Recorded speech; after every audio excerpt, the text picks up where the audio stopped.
Clasificación A. Apto para todo público.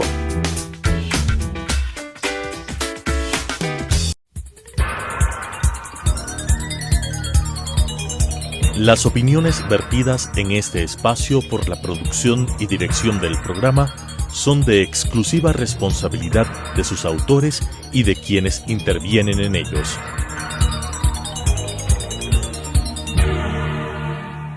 Telesucesos Canal 29 presenta Enfoques, pensamiento libre y crítico. Día a día buscaremos diferentes visiones para la comprensión de la realidad del tercer milenio. Enfoques, un espacio que une noticia, análisis y opinión. Bienvenidos.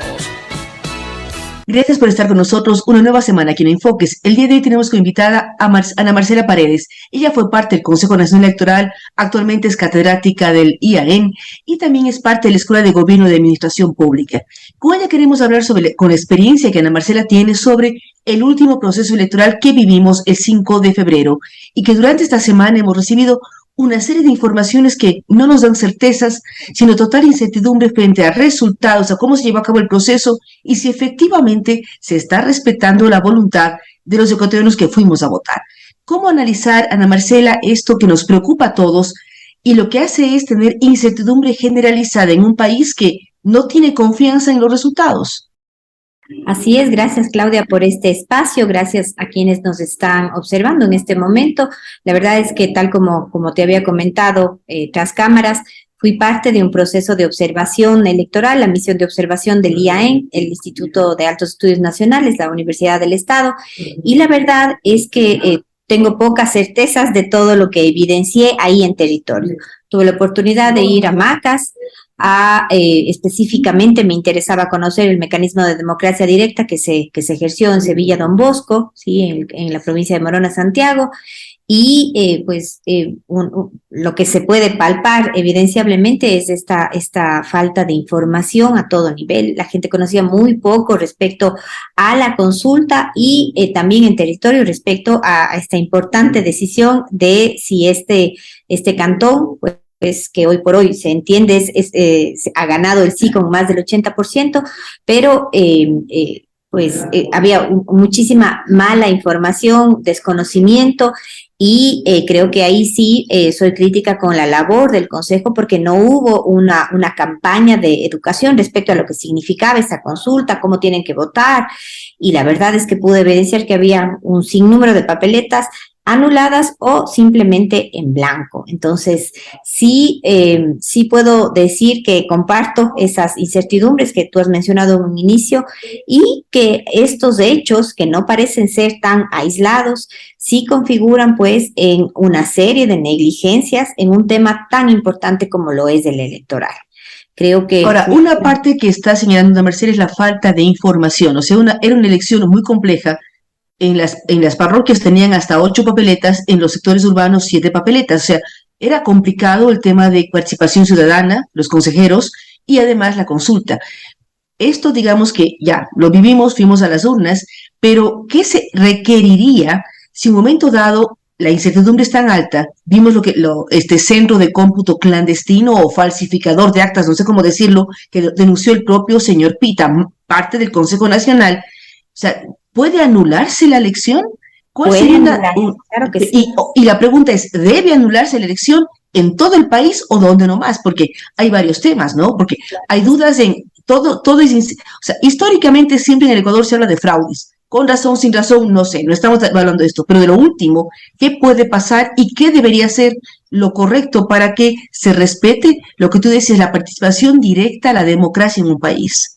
Sí, yo veo, digamos, con mucha preocupación esta denuncia porque no me parece tan casual. Sí, nos remontamos precisamente al caso que vivió Bolivia hace un par de años, ¿sí? En Bolivia precisamente esa crisis de institucionalidad se dio después de todo este fraude confirmado en ese país que consistía justamente en tener pues centros de procesamiento de información paralelos, ¿sí?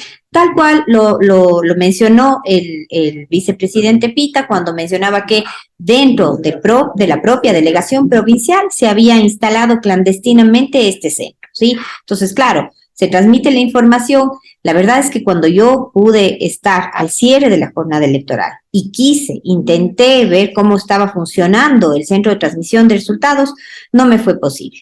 La verdad es que el proceso está bastante entorpecido, si cabe el término, porque si bien, tal como yo conocía, el acta tiene un código de barras y ese código de barras, el momento que uno pasa a través de este fax, llega de este escáner, que llega la información, se entendería que automáticamente digitaliza lo que está ahí. No entendía por qué tantas personas tienen que estar levantando nuevamente información, luego verificando firmas, es decir, haciendo que el proceso se entorpezca. De esta manera era difícil evidenciar si es que realmente las actas estaban procesándose de manera correcta, y hasta las 11 de la noche no se podía procesar realmente lo que fue la jornada electoral. Le estoy hablando de la provincia de Morona Santiago. Yo estuve en la delegación de Macas, y yo decía, de pronto, por lo que las comunidades son tan alejadas, hay tantos problemas de pronto con la transmisión como tal de resultados.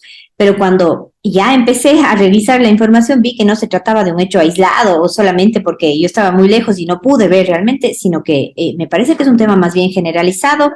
Respondiendo a la pregunta de si se pueden nulitar las elecciones, se deben nulitar unas elecciones en las que se despierte este tipo de sospechas. Creo que no se puede burlar con esta fe pública, no se puede, pues, entorpecer los procedimientos en lugar de agilizarlos, y la verdad es que con tan pocas certezas, sí. Ahora, una pregunta, Ana Marcela, ¿en todo el país, en todos los procesos, porque decíamos fueron 7 u 8 papeletas, todo debería anularse y volver a las urnas con todos los procesos para alcaldes, prefectos, o cómo debería actuar el país? ¿Y cuál sería el organismo que exija al Consejo Nacional Electoral a volver a realizar las elecciones y a invalidar lo que pasó? Claro. O anular lo que pasó. Recordemos que la función electoral está conformada por este ente administrativo que es el Consejo, y el Tribunal Contencioso Electoral, que precisamente es el juez, el que dictamina, el que debería tener un rol, en este caso, determinante, ¿no? Yo creo que el Tribunal Contencioso Electoral... Pero ¿y por qué la señora presidenta, la señora Tamain, llama a la Fiscalía o llama a la Contraloría y no hace que intervenga el Tribunal Contencioso Electoral? O sea, ¿por qué razones está haciendo este llamado a la Contraloría o este llamado a la Fiscalía? Entonces, ¿cómo debería funcionar y en cuánto tiempo deberían determinar si la elección fue válida o no? Porque ya empiezan los procesos de cambios de alcaldes, cambios de prefectos, cambios de gobiernos locales. Sí, yo creo que igual es el hecho de un poco de que la Fiscalía intervenga es un poco deslindarse de esa responsabilidad que por supuesto está dentro del Consejo. Sí, yo creo que las autoridades son quienes se responsabilizan administrativamente de estos actos. Entonces, sí, me parece muy bien la postura de un vicepresidente que denuncie públicamente lo que está ocurriendo, pero la vía puede ser mucho más expedita. Si es que vamos a Contraloría, a Fiscalía, los tiempos pueden ser mucho más largos y no se puede tener un resultado real, una respuesta, que es lo que la ciudadanía está demandando, por un lado. Luego, hay que analizar cada tema, digamos, en su contexto. Por ejemplo, es inaudito, y eso es algo que no ha ocurrido en nuestra democracia, pero el hecho de que hayan más votos nulos frente al primero que tuvo más votos en el Consejo de Participación Ciudadana, o al menos de ser a la información que hasta el último reporte pude revisar. Si eso fuere así, precisamente en el Código de la Democracia se prevé que cuando gane un voto nulo, esa elección tiene que repetirse, por ejemplo. ¿Y eso qué significa? Que si son consejeros a nivel nacional, tiene que hacerse esa elección a nivel nacional. Precisamente por esa desinformación que ha habido, precisamente porque además desde la jornada previa, yo fui muy crítica en el sentido de que he visto varios actores políticos con un discurso netamente de odio, el mano dura contra ellos, el denunciaré, el tener como esos discursos en donde el Consejo igual no actuó, no hemos visto una intervención directa ni tampoco un llamado de atención a ese tipo de discursos que fomentan el odio, tampoco frente a campaña anticipada. Circulaba por todas las campaña anticipada, campaña posterior también, porque las redes sociales siguieron funcionando. Yo sé que la parte del tema digital no está normado, pero entre la veda electoral y las elecciones todos fuimos bombardeados de propaganda. O sea, hay una serie de vacíos.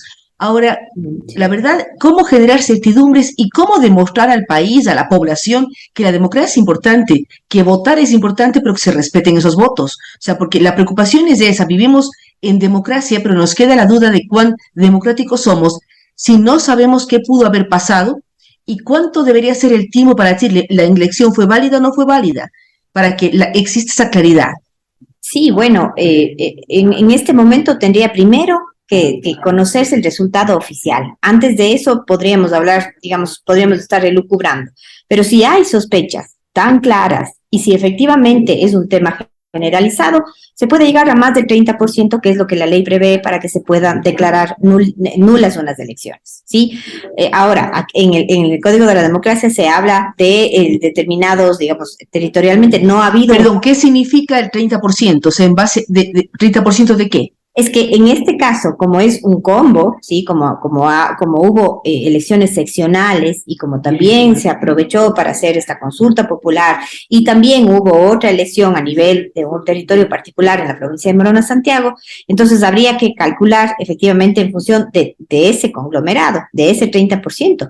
Y obviamente eso no se prevé en el Código de la Democracia. Por eso es que mi criterio es que el Tribunal Contencioso Electoral, llamado precisamente para resolver este tipo de conflictos electorales, debería tener una voz ahí que nos ayude justamente a la sociedad a tener mayores certezas y que si es necesario repetir una elección, nulitarla, ¿sí? Por temas negligentes de cómo se ha tratado, primero la pre-campaña, además del propio día de las elecciones, habían candidatos que estaban haciendo campañas. No sé si realmente llegarían a tener una sanción. Sí, a nivel de las provincias más alejadas es donde más candidatos estaban haciendo abiertamente campaña el día de las elecciones. Luego, es evidente que también hubo toda esta compra de votos, regalaban cilindros de gas, entre tantas otras estrategias que utilizaron. No sé si realmente se habrán sancionado a este tipo de actores. Todo eso no apoya digamos, a la cultura de los ciudadanos de querer confiar, creer, participar activamente. Por eso es que es este alto porcentaje de votos nulos, de votos en blancos, de gente cada vez más que rechaza más todo lo que tenga que ver con la cosa pública, con lo político. Entonces, este puede ser un reto histórico para el país, realmente para analizar todas estas causales y si el caso amerita, pues por supuesto, nulitar las elecciones. Como digo, yo como observadora no puedo aportar con certezas. Nosotros presentamos nuestro informe en donde se determinó igual todos los errores que vimos desde antes. Y Marcela, de esta observación que hizo usted como parte del IAEN y Instituto de la Universidad del Estado y todo lo demás, ¿cuántos integrantes más estuvieron siendo observadores en diferentes partes del país? ¿Y todos coinciden con estas dudas? Es la pregunta, porque usted estuvo en Morona, Santiago, una provincia apartada, indudablemente con ciertos problemas de conectividad incluso, pero ¿qué dicen los otros observadores? Sí, el proceso el proceso al final de la jornada fue bastante complejo, no se pudo tener información, tal como vivimos todos los ecuatorianos, no tuvimos, una información fidedigna después de 2 horas, que era lo que se aspiraba. Nuestra misión estuvo conformada por altas autoridades, también por estudiantes, profesores, que es mi caso, y si en algo coincidimos fue precisamente en esa desinformación por parte de todos los ciudadanos que acudían a las urnas, ¿no? No había una información clara, el voto nulo y blanco se dio en porcentajes realmente inusuales, y pues también a nivel también de la periferia, podríamos decir, el nivel de participación también fue como muy bajo, ¿sí? Y entendería, claro, hay diferencias entre la provincia, por ejemplo, de Pichincha, nuestro rector estuvo en Santo Domingo, también tuvimos otros observadores aquí en la ciudad de Quito, y claro, lo que sí coincidimos es en esa falta de información de todos los ciudadanos que fueron a votar el día domingo. Y no pudimos tener información precisamente porque el pretexto era que como son tantas papeletas fue muy difícil procesar y a la final no se logró tener esa información ahí en vivo. ¿sí? Se entendería que todas las acciones que hizo el Consejo previamente, como por ejemplo, duplicar el pago de los miembros de junta, antes se les pagaba $20, hoy se les paga $40 a los integrantes, y también incluir un quinto participante en la junta receptora del voto, antes eran 4, ahora son 5, se entendería que esos factores iban a ayudar para la agilidad, pero eso no sucedió. No sucedió y obviamente hasta el fin de la jornada no pudimos tener como certezas y no pudimos decir, entendí clarísimo cómo es este proceso de escrutinio y a la final, ¿para qué sirve este escáner si tienen que estar digitalizando todo? Y la pregunta es al final, ¿para qué hay un proceso democrático si no se respeta lo que el pueblo quiere? Esa es la conclusión que uno saca. Primero no se informa y después no se respeta la votación. Ahora, otro tema que viene a colación, Ana Marcela, es el voto en Ecuador. ¿Debe mantenerse como obligatorio? Porque también muchos, al ver esto, esta desinformación, esta falta de conocimiento, dicen, si no fuera obligatorio, la gente que quiere y que conoce a qué o cómo debe votar, iría a las urnas y el resto no. O sea, ¿cómo manejar este tema? Porque en varios países no es obligatorio, es opcional. Aquí hay dos segmentos, no sé cuántas personas voten mayores de 65 años y cuántos voten entre los 16 y los 18, que es el voto opcional, también las Fuerzas Armadas, pero ¿cómo evaluar esto y cómo proyectarnos a futuro para vivir una democracia real, efectiva, que nos involucre y que nos informe a todos? Sí, es un debate importante que se ha dado en varios espacios. No somos el único país que también cuestiona esta obligatoriedad del voto. Sin embargo, otros países que, por ejemplo, Chile, tuvo un voto obligatorio y se volcó a facultativo, tuvo poquísima participación en las últimas elecciones y eso redunda en la poca representatividad también de a quienes eligen, ¿sí? Y si con el voto obligatorio se compran votos, si hay muchas astucias ahí que, por ejemplo, candidatos regalan un par de un zapato y que después de que les muestren la foto de que han votado por ellos, les dan el otro par, solo para hacer como un pequeño ejemplo de que lo que ocurre a nivel precisamente de la zona rural. A veces uno en su burbuja de capital... Eso no entiende, que le dan un zapato chulla, por decir así, cuando muestra el voto le dan el par. Es decir, es una compra directa. Eso es una compra, y eso sucede en Ecuador. Y eso en voto voluntario. Eso en si voto fuera opcional, yo pagaría para que vayan a votar, entonces sería la preocupación. No, es que eso sucede con voto obligatorio, ¿sí? Eso sucede incluso cuando uno creería que todos tenemos la obligación de votar y que habrían menos factores para que se compre ese voto.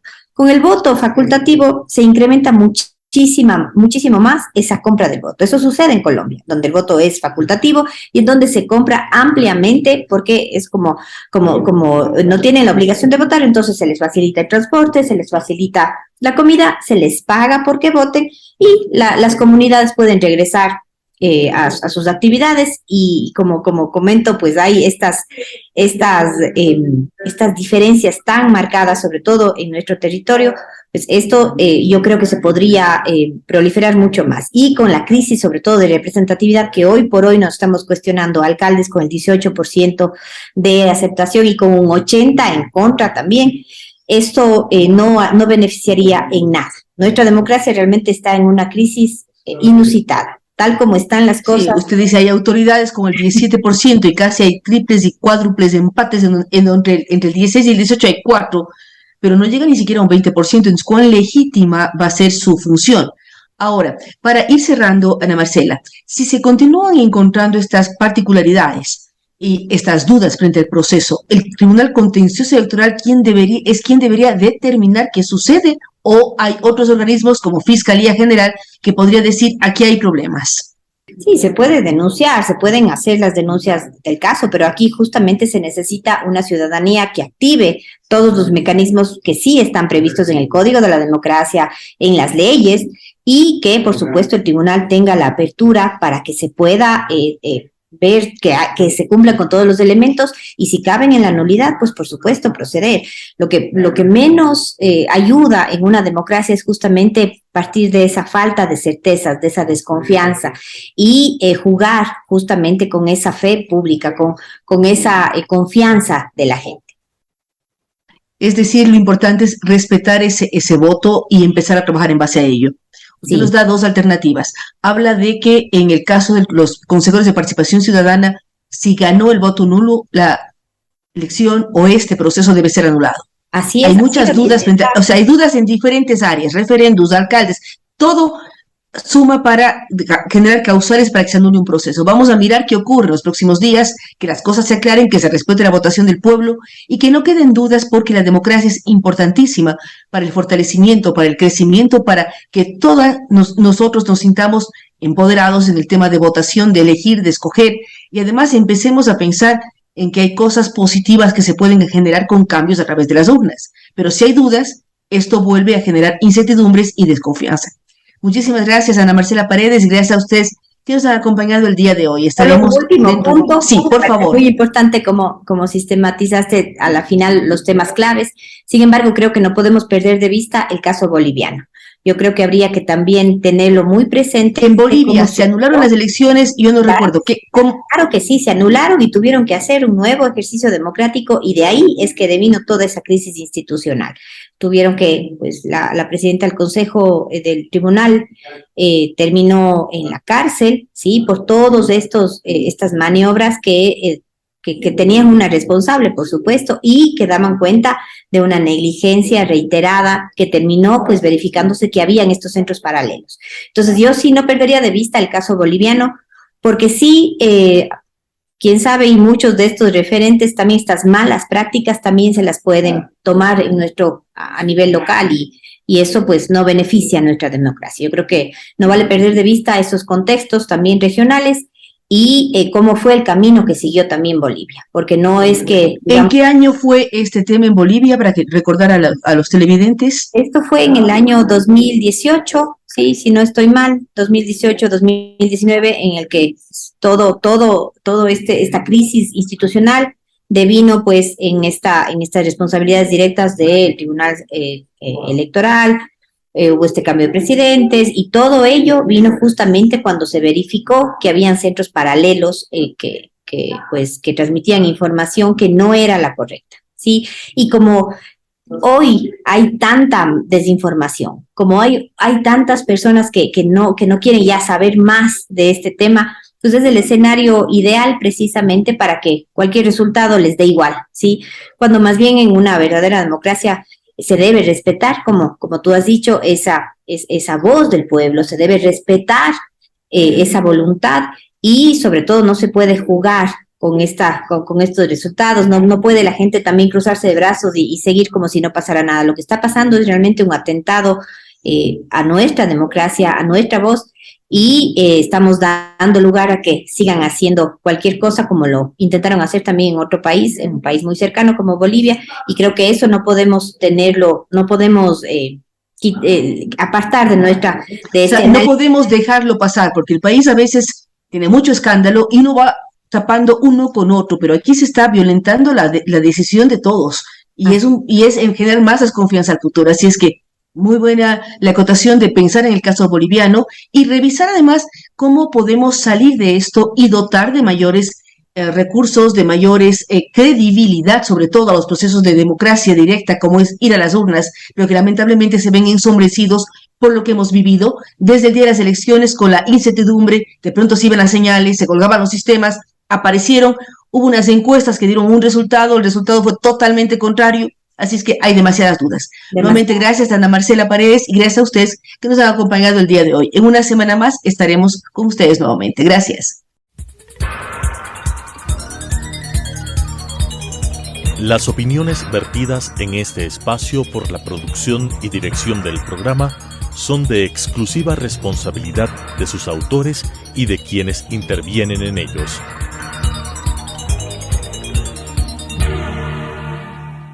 Telesucesos Canal 29 presentó Enfoques, pensamiento libre y crítico. Día a día buscaremos diferentes visiones para la comprensión de la realidad del tercer milenio. Enfoques, un espacio que une noticia, análisis y opinión.